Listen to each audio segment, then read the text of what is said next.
बिस्मिल्लाहिर्रहमानिर्रहीम। Welcome to the show. मैं हूं आपका मेज़बान रियाज़ गुल। नाज़रीन, एवरी ट्यूसडे 6 to 7 PM मैं लेके आता हूं लीगल शो, जिसमें मैं आपकी लाइव फ़ोन कॉल लेता हूं और शेयर करता हूं immigration law and human rights. नाज़रीन, अगर आपको इमिग्रेशन से जुड़ा कोई मसला हो तो आप भी कॉल के अपना सवाल पूछ सकते हैं। लेकिन अगर आपका केस कोर्ट में या पेंडिंग हो या होम ऑफिस में आपका भी पेंडिंग हो या आपको कुछ डिटेल एडवाइस चाहिए, तो फिर हमेशा की तरह हमारी एडवाइस है कि अगर आप हमसे मिलना चाहें तो मोर देन वेलकम। आप फिज़िकली आके हमें ऑफिस मिल सकते हैं। हमारी डिटेल्स तमाम जो सोशल मीडिया है वहाँ से मिल सकती हैं, या फिर हम लॉ सोसाइटी की तरफ जाओगे। लॉ सोसाइटी हम अंडर रेगुलर हम काम करते हैं, तो आप लॉ सोसाइटी की वेबसाइट से भी हमारी डिटेल्स देख सकते हैं। तो अगर आपको कोई ऐसा मसला हो कि आप अपने चाहते हैं कि डिटेल्स हो, डिस्कस हो, या कोई पेपर्स हैं उसको दिखाने के बाद आप चाहते हैं हो, रिगार्डलेस इमिग्रेशन के बारे में हो, कोई फैमिली लॉ के बारे में, इवन कन्वेंसिंग या कोई और मैटर, तो yes it can be discuss. लेकिन उसके लिए हमेशा ये रिक्वेस्ट होती कि आप मिलें आके। लेकिन जो यहाँ पे प्रोग्राम है, क्योंकि नंबर 1 ये लाइव है, टाइम शॉर्ट है, और ये वीनस टीवी की तमाम मैनेजमेंट का बहुत शुक्रिया कि उन्होंने सिर्फ कम्युनिटी की ये वेलफेयर के लिए एक इनिशिएटिव लिया हुआ है, जिसका सिर्फ़ और सिर्फ मकसद जो जर्नल से आंसर क्वेश्चन करना या जस्ट अवेयरनेस देना है, या किसी बंदे को मसला हो तो कम से कम डिस्कस किया जाए। तो इसलिए कहते हैं कि बाकी तमाम डिटेल्स भी होती हैं और फिर कॉन्फिडेंशियलिटी भी होती है। ऑन टॉप ऑफ दैट ये कि इसकी कॉम्प्लेक्स होता है इमिग्रेशन मैटर के अंदर, तो बेटर होता है कि अगर आप जाके पर्सन मिलेंगे आके, तो किसी को भी जाके मिलेंगे, तो वो एक आपको अप्रोप्रिएट जो comprehensive up to date advice आपको मिल सकती है। और सी बहुत सारी चीज़ें हैं जो डिस्कस करनी है, लेकिन एक रिक्वेस्ट कि प्लीज़ जब आपकी कॉल मिल जाए अपना टीवी का वॉल्यूम कम कर लिया करें या दूसरे रूम में चले जाएं, ताकि हमारे और आपके कम्युनिकेशन में ज़्यादा प्रॉब्लम ना आए और हम ज़्यादा से ज़्यादा लाइव कॉल ले सकें। काफ़ी सारे मुझे पता दोस्त हैं अभी कॉल क्यू में, लेकिन आज की फ़र्स्ट कॉल लेते हैं, फिर साथ साथ बाकी चीज़ें डिस्कस करते जाएंगे। जी फरमाइए। जी वालेकुम अस्सलाम जी।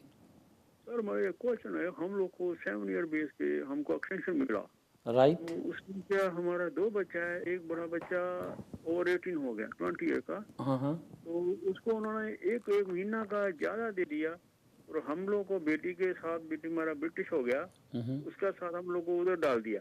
तो अभी हम जब नेक्स्ट एक्सटेंड करेगा उसमें हम लोग कैसे करेगा उसको? उसका एक को दे गया 16 जनवरी का, और हम लोग को दिया है 23 दिसंबर का। ओके। आपके तो बेटे को इसमें वीज़ा, आपके बेटे को एक को वीज़ा मिला, लेकिन उसको 1 साल 1 महीने का ज़्यादा मिल गया, राइट? हाँ, हम हमारा बच्चा, वो एक बच्चा हमारा को ब्रिटिश है, हमको उसके साथ कर दिए वो लोग। ओके। और बाकी दूसरे बच्चे को? उसको 1 महीना का ज़्यादा दे दिया। ओके, ठीक है, राइट। ये हम कैसे अप्लाई करेगा?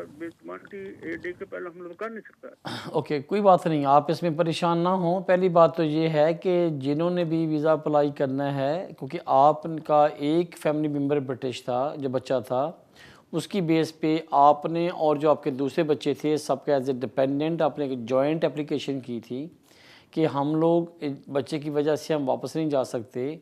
अगर हम नहीं जा सकते तो जो हमारे दूसरे बच्चे हैं वो भी हमारे डिपेंडेंट हैं, वो भी नहीं जा सकेंगे।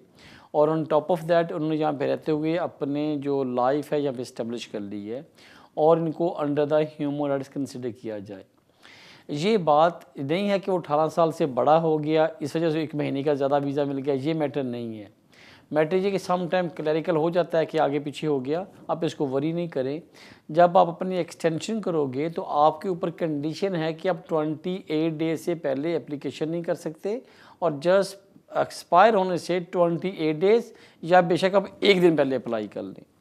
सेम आपके बच्चे के जो जिसको वीज़ा मार्क ज़्यादा मिल रहा है उसके भी सेम कंडीशन है कि वो बेशक 1 दिन पहले अप्लाई कर ले या 28 डेज़ पहले कर ले, लेकिन उसे ज़्यादा पहले नहीं करना चाहिए। ये एक प्रैक्टिस है और इसमें कोई फर्म्स को रेगुलेशन या रूल्स नहीं है। अब क्या करना चाहिए आपको, जब आपका वीज़ा ख़त्म हो रहा होगा, क्योंकि आपने जो फर्दर एप्लीकेशन एक्सटेंशन की करनी है वो भी आपको एक जॉइंट यूनिट या एज ए फैमिली यूनिट के तौर पे अप्लाई करनी चाहिए। वरना अगर आप अपने फैमिली की कर लोगे, बेटे की बाद में करोगे तो फिर उसको इकट्ठे करना मुश्किल हो जाएगा। तो होगा क्या कि आप सिर्फ कोशिश करें कि बस just 1 day before the expire जब वीज़ा ख़त्म हो करना, ताकि आपके जो बेटे का वो भी 1 महीना रह जाएगा, तो फिर आपका जो गैप है वो क्लोज़ हो जाएगा।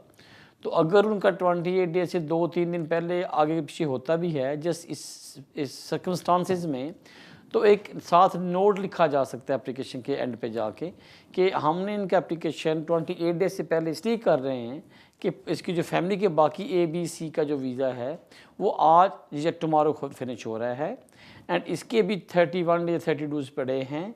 हम 4 डेज़ बिफोर ज़्यादा कर रहे हैं पहले कि अगर हम बाद में करेंगे फिर मैस होएगा, तो हम इसको as a family unit application करना चाह रहे हैं। तो आपको वरी करने की ज़रूरत नहीं है। पहला जो आपका कंसर्न है, जो आपको जो फियर है, जो डर है कि क्या वो 18 साल से बड़ा हो गया इसलिए उसको 1 माह का वीज़ा एक्स्ट्रा मिल रहा है, ये सवाल नहीं है। दूसरी बात ये कि जब एक्सटेंशन अप्लाई करोगे क्या आपकी अलग-अलग हो जाएगी, ये भी डरने की ज़रूरत नहीं है।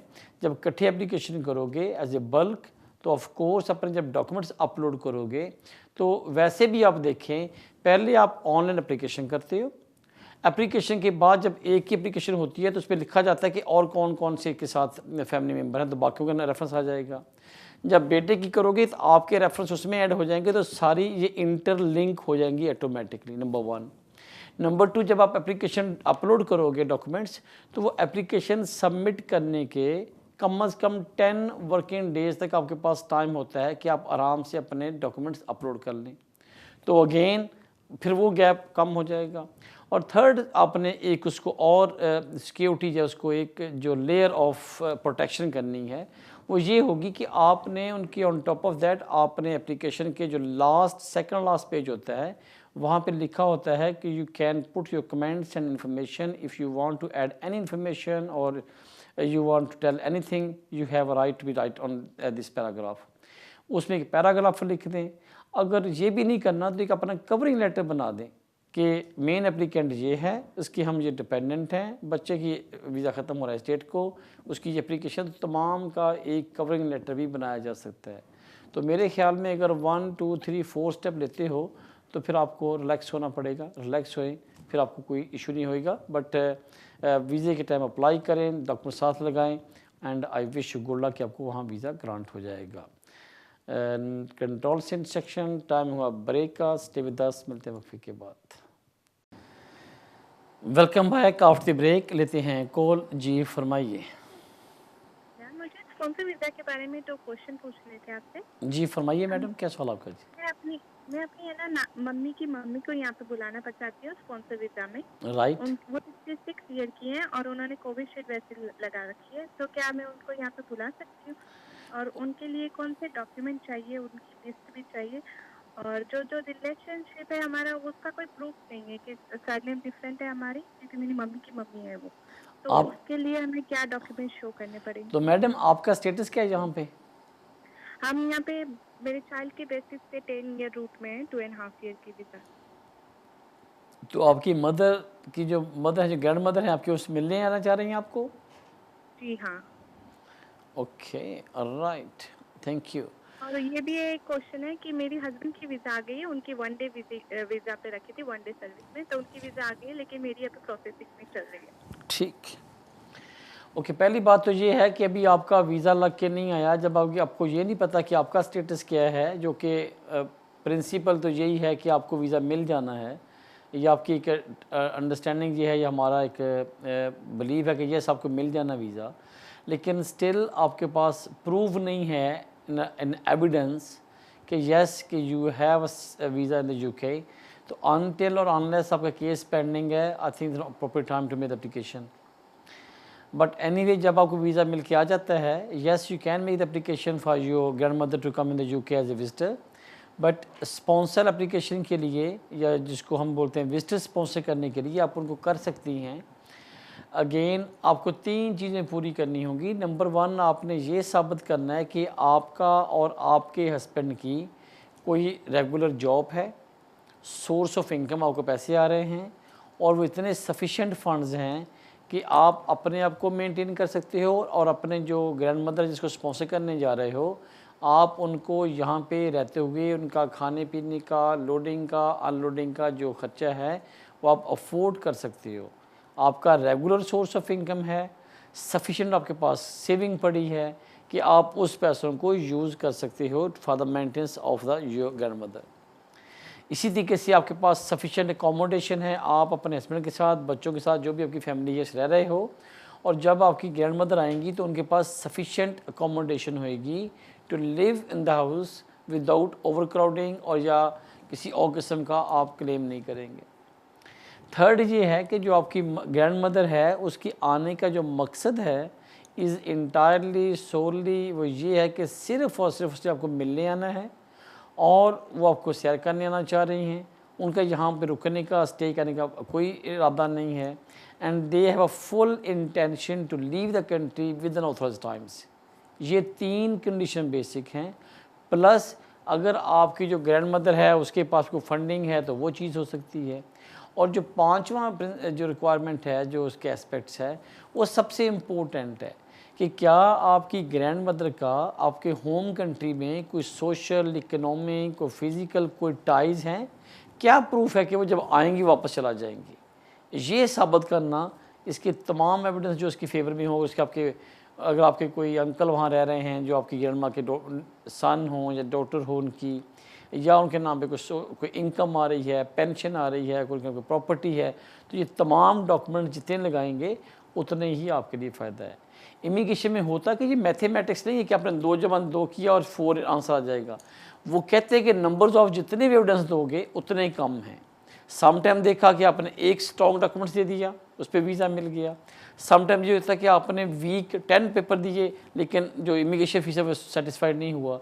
तो इसलिए जितनी ज़्यादा डॉक्यूमेंट्री एविडेंस आप प्रूव करोगे टू एस्टेब्लिश योर क्लेम, जो 5 पॉइंट के ऊपर कि आपके पास सोर्स ऑफ इनकम है, अकोमोडेशन है, आप उसको मेंटेन कर सकते हैं, उनके आने का मकसद आपको शेयर करना है, और उनके जो अपने होम कंट्री में सोशल इकनॉमिक टाइज़ हैं और उनकी full intention to leave the country, अगर ये 5 पॉइंट पूरे हो रहे हैं तो देयर इज़ गुड चांस कि वो यहाँ पे उनको वीज़ा मिल जाएगा।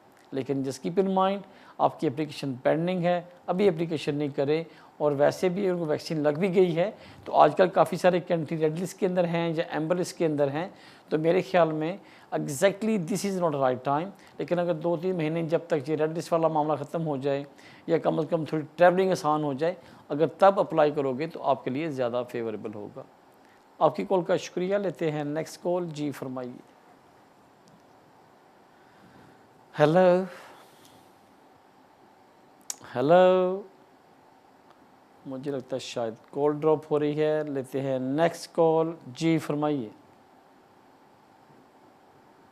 जी आप टीवी पे की आवाज़ बंद करें, आप प्लीज़ फ़ोन पे बात करें। हेलो, कंट्रोल देखिए क्या बात है। हेलो, मुझे लगता है कि शायद ये कॉल ड्रॉप करनी पड़ेगी। Please through to the other call please, next call. Hello. अस्सलाम वालेकुम। जी वालेकुम अस्सलाम। जी मेरा सवाल ये था कि मेरे पास स्पाउस वीज़ा है और जब मैंने अपना वीज़ा एक्सटेंड करवाया था तो वो मुझे 6 मंथ लेट मिला था। ठीक। अब मैंने इंडेफिनेट अप्लाई करना है। ठीक। तो जैसे ही मेरे 5 साल पूरे होते हैं तो क्या मैं इंडेफिनेट अप्लाई कर सकती हूँ या मुझे वेट करना चाहिए जब मेरा वीज़ा एक्सपायर हो? नहीं, आपको मेरी बहन कोई ज़रूरत नहीं है वेट करने की। जब आप यूके में इंटर हुई थी, from the day of the inter from the UK, अगर आपके 5 साल पूरे हो जाते हैं, आप लाइफ इन यूके B1 पास करें और प्रूफ लगाएं कि 5 साल सब इकट्ठे रह रहे हैं, और वो जो डेट काउंट होगा the day you enter in the UK, from that day to the 5 years count completion you can make the application. अगर आपके 5 साल पहले पूरे हो रहे हैं और वीज़ा आपका भी 6 महीने साल और भी पड़ा है तो आपको वेट करने की ज़रूरत नहीं है वीज़े की। आप on the completion of your 5 years in stay in the UK, yes you are eligible to make the application for the settlement. Yes, fill attach the supporting documents, make the application and get the settlement. आपकी call का शुक्रिया। लेते हैं next call. जी फरमाइए। हाँ जी sir, मेरा नाम लवजोत सिंह है और मैं इधर करौली से बोल रहा हूँ, एयरपोर्ट के पास। जी भाजी। सर मेरा ना मेरे फादर की डेथ हो गई थी इंडिया में 14 अप्रैल को। Very sad. और उसकी वजह से ना मेरी मदर उधर अकेले रह गए, और मेरे पास और मेरी वाइफ के ना पास, दोनों के पास सेटल स्टेटस है। और मैंने अपनी मदर का EEA फैमिली परमिट नहीं जो होता वो जी। अप्लाई कर दिया था। तो उसमें मैंने बर्थ सर्टिफिकेट लगाया और हमारी वेडिंग का सर्टिफिकेट लगाया। हमारी शादी को 7 साल हो गए हैं, हमारे 2 बच्चे भी हैं, दोनों के पास सेटल स्टेटस है। तो क्वेश्चन क्या है मेरे भाई आपका? 29 अप्रैल को सर हमने भेजा था, मतलब बायोमेट्रिक्स हुए थे, ठीक है। लेकिन जितने भी सारी ट्रांजैक्शंस है ना, वो सारी की सारी ट्रांजैक्शंस मेरी तरफ से हैं, लेकिन वी वाज मैरिड, कोई भी ट्रांजैक्शन मेरी वाइफ की तरफ से नहीं है। और हम यूनिवर्सल क्रेडिट ले रहे हैं, तो कोई चांसेस है मदर के वीजा लगने का, ये फैमिली परमिट? आप यूसी ले रहे हैं? हाँ ले रहे हैं। और केस आपका पेंडिंग है? केस पेंडिंग है सर। चलो वीर जी थैंक यू, तुझे मैंने कॉल किया, लेकिन मैं ख्याल थिंक नो आइडियली अब आप वेट करें, क्योंकि आप चेंज तो कुछ कर नहीं सकते। हाँ ऑफ कोर्स थोड़ा सा ये डाउट है कि क्योंकि अगर आप यूसी ले रहे हैं और ये साबित करना कि आप गवर्नमेंट को कहते हो कि हमारे पास इतनी सफिशेंट सोर्स ऑफ इनकम नहीं है कि हम अपने आप को, अपने बच्चों को लुक आफ्टर कर सकें, मेंटेन कर सकें, उनको पाल सकें, then on the other hand you saying कि yes I'm sponsored to my mother to send in the regular money to abroad, तो ये एक थोड़ा सा आपकी स्टेटमेंट में कंट्राडिक्शन लगेगा इमिग्रेशन ऑफिसर को। बट एनीवे अब आपने एप्लीकेशन कर दी है, अप्रैल में किया था, वेट कर लें, 10 दिन आगे पीछे हो सकता है, लेकिन नॉर्मल 4 से 6 माह में डिसीजन हो जाएगा। अब आपको को मुझसे सवाल करने का फ़ायदा तो मैं अभी कोई आंसर तब करना चाहूँगा कि मैं बोलूँ कि अगर आप ये डॉक्यूमेंट्स लगा दें तो सपोर्ट हो सकती है, लेकिन इस वक्त कोई डॉक्यूमेंट्स ऐसा नहीं बनता जो आप लगाना चाहें। जो लगा दिए आपको एडिशनल डॉक्यूमेंटेशन करने की ज़रूरत नहीं है। अगर आप एडिशनल डॉक्यूमेंट्स नहीं करनी तो फिर क्या करना पड़ेगा? यस वेट, आप वेट कर लें, जो आपने अपनी तरफ से बेस्ट किया, मेरे ख्याल में जो कर सकते कर लिया आपने, आप वेट कर लें। लेकिन yes some time god knows के सम टाइम क्या मूड है इमिग्रेशन ऑफिसर का, लेकिन थोड़ा सा ये कंसर्न है कि अगर आप कौंसल से यूसी ले रहे हो and the same time you claiming कि you have sufficient source of income and you are sending the financial support regularly on the regular basis to your mom, it will be questionable. But anyway, wait until उनको call नहीं आती, phone नहीं आता, letter नहीं आता, फिर वो decision लेंगे और उसके मुताबिक अपना एक्शन ले सकते हो आप। आपकी कॉल का शुक्रिया लेते हैं। नेक्स्ट कॉल जी फरमाइए। हाँ गुड इवनिंग सर। मेरा सवाल है, आपकी आवाज़ कट हो रही, थोड़ी से मूव हो फिर बात करें, ज़्यादा अच्छी होएगा शायद जी। हाँ जी सर, मैंने बोला था कि मैं ब्रिटिश सिटीजन हूँ और मेरी वाइफ स्पॉज वीजे पे है। और सर मैंने वो क्लेम करना है सर हाउसिंग बेनिफिट। क्या अगर हम क्लेम करते हैं कि तो वाइफ की जब सेकंड एक्सटेंशन आएगी उस पर कोई इफेक्ट पड़ेगा जी? आपके पास ब्रिटिश सिटीजनशिप है? जी जी बिल्कुल पड़ेगा। लॉ ये कहता है कि अगर आप या ब्रिटिश सिटीज़न हैं और विद इन अ कंट्री या अब्रॉड से अपनी स्पाउस को स्पॉन्सर करते हो to join you as your dependent, तो आपने एक डिक्लेरेशन दिया है to the home office to saying I have a sufficient source of income and I earned more than the threshold which is 18,600 per year, and then my wife should be granted visa to come in the UK to join me as my dependent. अब ये declaration आपने अगर यहाँ से wife को किया था, उसने स्विच किया था तब भी, या अगर आपने फ़ौरन से अप्लाई किया था तब भी, दोनों सूरतों में आपने ये एक अंडरटेकिंग दी थी कि मेरा source of income it is meet the threshold which is 18,600। तो अब आप कहते, और उसकी बेस पे आपको 2.5 साल का वीज़ा मिला और 2.5 साल का और मिलेगा, 5 साल के बाद आप इंडेफिनिटली क्वालिफाइड कर जाओगे।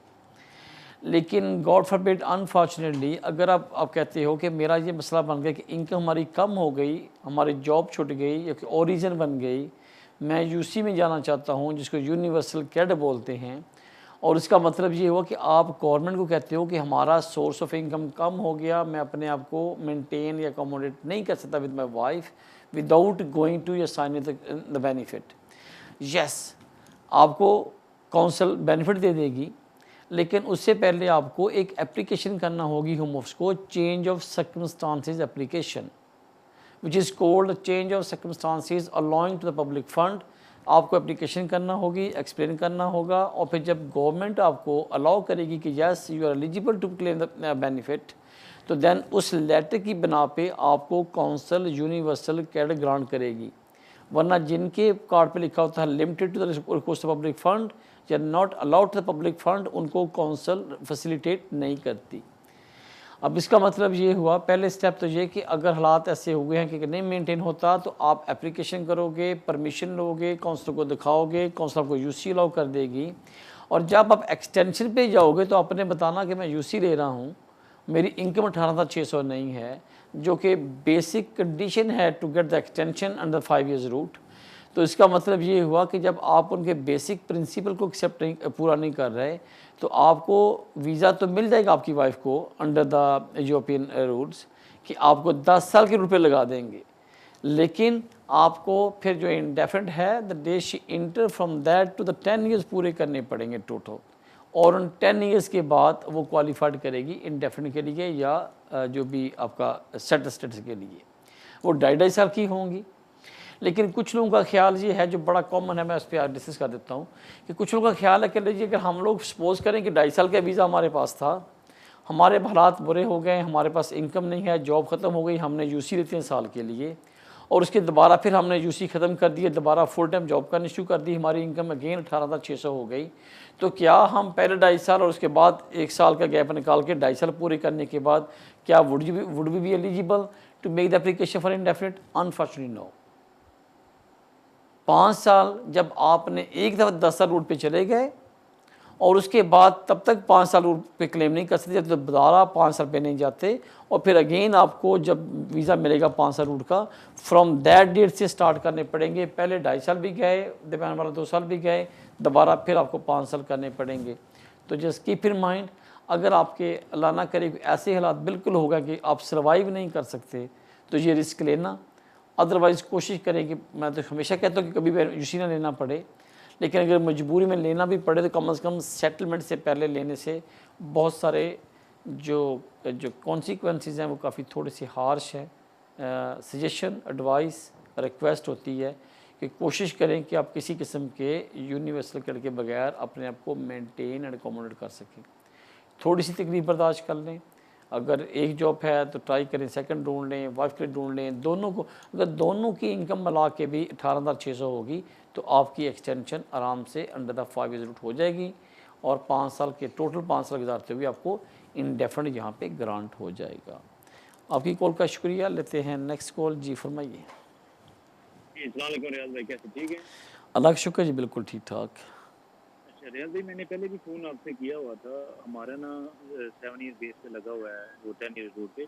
ठीक। पहली एक्सटेंशन हमारी जो ड्यू है वो 16 सितंबर को है, ठीक है। तो उसके लिए हम ना फी वेवर के लिए अप्लाई किया हुआ है, 4 वीक हो गए थे कल पूरे, ठीक है, यानी कि कल मंडे को 4 वीक हुए हैं। हम ऑलरेडी यूनिवर्सिटी क्रेडिट जो है ना वो ले रहे हैं, मैं और मेरी बीवी, क्योंकि हम दोनों जो है ना वो पार्ट टाइम जॉब कर रहे हैं, ठीक है। मैंने पूछना था कि 4 वीक तो भी हो गए हैं, लेकिन अगर 16 सितंबर से पहले अगर जवाब ना आए तो कितनी देर जो है वो हम वेट कर सकते हैं? आपने बताया था लास्ट टाइम मुझे कि हम उनको 1-2 दिन पहले ईमेल कर सकते हैं, अगर ये रिमाइंडर के लिए कि हमने फी वेवर डाला हुआ है तो वो जवाब दे देंगे। तो वकील बोलता है कि उसके बाद भी जितनी देर भी लगे फिर भी आपका कंसीडर होता है कि भाई एप्लीकेशन डाली हुई है, वो आप इलीगल नहीं होंगे। एक थैंक यू मेरे भाई। मैंने ये पूछा। ओके, और कोई सवाल तो नहीं ना आपका? जी। तो दूसरा सवाल ये था कि हम यूनिवर्सिटी क्रेडिट जो ले रहे हैं उनको, हमारा वकील कहता है कि उनको बताने की जरूरत नहीं है, क्योंकि वो जब तक नए कार्ड नहीं बन के आएंगे तब तक उनको बताने की जरूरत नहीं है, क्योंकि वो ठीक चलो पे चलेगा। मैं, आप मुझसे सवाल पूछें जब, ओके मेरे भाई छोड़े, मैंने दोनों सुन ली। आप मुझे अपने वकील साहब का मशवरा ना बताएं, मुझसे एडवाइस मांगें, फिर अपने खुद ही कंपेयर करें कौन सी अच्छी एडवाइस है। देखिए पहली बात तो ये है कि आप वेट करें, सितंबर तक नहीं आता, जो मैंने पहले भी कहा था कि उनको ईमेल कर देना और उनकी जो कंफर्मेशन होगी इट ऑटोमेटिकली अंडरस्टूड कि आपकी 3C लाइव है और आपको कोई इशू नहीं आएगा। नंबर 2, ये आपने कहा कि बेनिफिट में कभी नहीं करना चाहिए कि आप कुछ चीज़ें ले रहे हैं आप हाइड करें, कभी आप नहीं कर सकते कि आप कुछ कर रहे हैं उसको आप नो करें। आप यूसी ले रहे हैं तो then how you can say कि you not claiming the UC. आप ले रहे हैं, टिक करें, गवर्नमेंट ने आपको अलाउ किया, then why you just turn to be hide? No reason for that. Simple सी मेरी भाई बात है, आप बेनिफिट ले रहे हैं, आप उनको लिख दें, गवर्नमेंट ने आपको अलाउ किया तो कोई इसमें हार्म नहीं है। और छुपाना और इवन टिक जो बॉक्स है उसको टिक ना करना भी ये एक अनफॉर्चुनेटली नॉन डिस्क्लोजर के ज़मरे में आता है, और उसका मतलब ये है कि आपने डिसेप्शन की है। तो मैं I am sorry, no comments, अगर किसी दोस्त ने कहा उसकी आप सुन लें, लेकिन मैं ये कहूँगा कि जो हकीकत है उनको एक्सप्लेन करें कि हमें यूसी अलाउ था, हम ले रहे थे, और उसके बाद उसको टिक करें, और हम रिक्वेस्ट करते हैं कि हमें फर्दर यूसी ग्रांट किया जाए। आपने क्यों नहीं चाहते बताना, आपने फ्यूचर लेना चाह रहे हो, पहले ले रहे हो, हालात आपके अच्छे नहीं हैं, then decision on you my friend. Much appreciate. Break time का ब्रेक का, स्टे विद अस, मिलते हैं वक्फे के बाद। Welcome back. आफ्टर ब्रेक लेते हैं कॉल। जी फरमाइए। हेलो हेलो हेलो हेलो जी फरमाइए। जी, मेरा आपसे एक सवाल है। जी मैं सुनो जी, आप प्लीज। मेरी एक सिस्टर है पाकिस्तान में, राइट। तो जैसे डिवोर्स हो गई है, तो उसके 3 बच्चे हैं। तो मैं उसको यहाँ पे लाना चाहती हूँ, तो कोई ऐसा कानून कि मैं उसको किसी लीगल तरीके से ला सकती हूँ? और मैडम आपके हम यहाँ 10 ईयर रूट्स पे हैं, जैसे एक दफ़ा हमारी अब एक्सटेंशन है अब अक्टूबर में, तो आप कुछ ऐसा है? आपको वीज़ा मिला था बच्चों की बेस पे मिला था जी? जी, बच्चों की बेसिस पे 7 ईयर रूट्स में, यानी 7 ईयर की बेस पे। ओके, थैंक यू मैडम, आपने ये अपना कंसर्न बताया, लेकिन सवाल ये है कि क्योंकि आप खुद एक लिमिटेड लीव टू रिमेन के ऊपर हैं, और इस रूट का तो मतलब ये कि आप खुद डिपेंडेंट हैं अंडर द ह्यूमन राइट्स, कि आपको यहाँ पे ऑन द डिस्कशन लीव दी जा रही है ऑन द कंपैशनेट ग्राउंड्स के ऊपर, कि आपको यहाँ पे स्टे मिला जाए।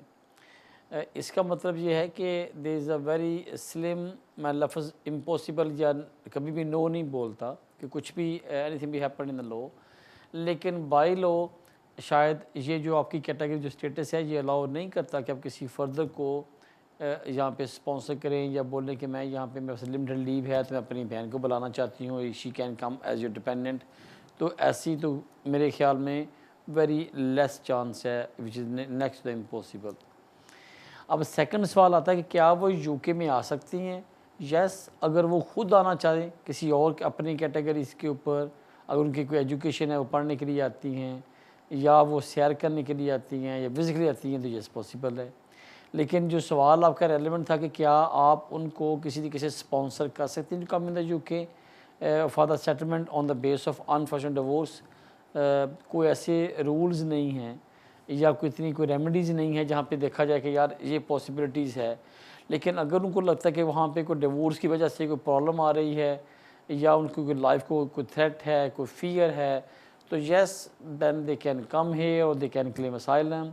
बट अगेन असाइलम में ये सवाल आता है कि जो लोग यहाँ पे अगर एक सिटी में उनको प्रॉब्लम था तो किसी और सिटी में कम्यूट कर जाते, तो क्या डर है या क्यों इस लेवल पे उसको थ्रेट है? तो ये 2-4 सवाल ऐसे हैं जो डिस्कस करने वाले हैं। लेकिन अगेन जो मेरा जो आंसर है कि अगर आप ये कहती हो कि मैं क्या उसको स्पॉन्सर कर सकती हूँ अंडर द ह्यूमर्स, मेरे पास वीज़ा है, तो मेरे ख्याल में मैडम यस ट्राई कर लें, लेकिन chances to get the visa is very low हैं। अब देख लें कि अगर आप चाहते हैं रिस्क लेना तो क्या पैसे स्पेंड करने, यस कर लें। अगर आप समझते हैं कि भाई बताया जाए रियलिस्टिकली कितने % चांस है, 50% चांस है, तो हम रिस्क लें या नहीं लेते, तो फिर मेरे ख्याल में आप ये ज़्यादा रिस्क है, इसमें चांसेस काफ़ी हद तक कम हैं अनफॉर्चुनेटली। आपकी कॉल का शुक्रिया। लेते हैं नेक्स्ट कॉल। जी फरमाइए। हेलो वालेकुम सलाम। जी वालेकुम अस्सलाम जी। मेरा नाम तरसेम सिंह है। मेरा नेफ्यू इंडिया से आना चाहता है पढ़ने के लिए वेरी गुड, अपनी वाइफ के साथ। ठीक। उनकी वाइफ ने +2 की हुई है, क्या उसे अलाउड है इस कंट्री में यूके में काम करना और उसके साथ आ सकता है? ठीक। सरदार सिंह जी बहुत शुक्रिया थोड़ा भाजी सरदार जी थोड़े कॉल करन दा। पहली बात तो ये है कि ये इस सवाल को 2 हिस्सों में हम तकसीम करते हैं। जो +2 किया हो वो यूके में पढ़ने के लिए आ सकता है, यस उसके पास राइट है। अगर किसी ने +2 किया है, ओ लेवल किया है, ए लेवल किया है, जिसे GCSE कहते हैं, यस उनके पास राइट है कि वो यूके में आएँ और एजुकेशन करें। अब सेकंड सवाल जो आपका था कि क्या उसको काम करने की परमिशन होएगी या वो अपने डिपेंडेंट को साथ लेके आ सकते हैं, ये एक कंडीशनल क्वेश्चन है। इसका मतलब ये है कि जो लोग यहाँ पे अंडर ग्रेजुएट कोर्स के लिए आते हैं उनको पहली बात तो डिपेंडेंट की परमिशन नहीं है, और नंबर 2 उनको अगर काम करने की परमिशन है तो वो भी सर्टन टाइम पे 10 आवर्स है, उससे ज़्यादा नहीं है। जो लोग यहाँ पे ग्रेजुएट जो 3 साल का होता है, जो पोस्ट स्टडी वर्क है, जो ग्रेजुएशन होती है या मास्टर है या पीएचडी है, जो हायर एजुकेशन के लिए आते हैं डिग्री लेवल के कोर्स के लिए, उनके पास राइट है नंबर 1 कि वो 20 आवर काम कर सकते हैं ड्यूरिंग द सेशन टाइम, और ड्यूरिंग द हॉलीडेज़ वो फुल टाइम काम कर सकते हैं। और उनको सेकंड ये भी राइट है कि अगर वो चाहें तो अपने डिपेंडेंट को, जो कि स्पाउस हस्बैंड है, उनको अपने साथ यहाँ पे ला सकते हैं। जो मेन एप्लीकेंट स्टूडेंट होगा उसको 20 आवर्स काम करने की परमिशन होएगी, और जो डिपेंडेंट है उसको फुल टाइम काम करने की, सेल्फ एम्प्लॉय काम करने की, वो कुछ भी उसको राइट है कि वो फुल जो भी आपका राइट है, right of work, yes he और शी कैन एक्सरसाइज। आप देख लें, अगर तो उसको एडमिशन मिलता है, और मुझे लगता है कि शायद +2 की बेस पे उसको अंडर ग्रेजुएट एडमिशन मिलेगा, या चेक करें आप डॉक्यूमेंट्स किसी कंसल्टेंट से कंसल्ट कर लें on the base of qualification के कौन सा उसको कोर्स ऑफ़र किया जा रहा है, और उसके मुताबिक फिर आपको डिसीजन लेना पड़ेगा। आपकी कॉल का शुक्रिया, लेते हैं नेक्स्ट कॉल। जी फरमाइए। वालेकुम सलाम जी। मैंने पूछा है, मैंने प्री सेटलमेंट के लिए अप्लाई किया, अभी तक जवाब नहीं आया, 1.5 महीने से ज़्यादा हो गया, तो मैं रिमाइंड कराना चाहिए या खामोश बैठे रहे? मैंने ट्रैवल भी करना है। बहुत शुक्रिया, आपने बड़ा अच्छा, बड़ा सिंपल सवाल, आंसर यही कि 1.5 माह हुआ है, आप वेट कर लें, क्योंकि डेडलाइन 30 जून थी, इस वजह से काफ़ी सारे केस हैं बैकलॉग में हैं और काफ़ी उनके प्रेशर है। मेरे ख्याल में लगता है कि 3-3, 4-4 माह लग रहे हैं। रिमाइंडर भेजना भेज लें, लेकिन कोई फ़ायदा होने के ज़्यादा चांसेस नहीं है।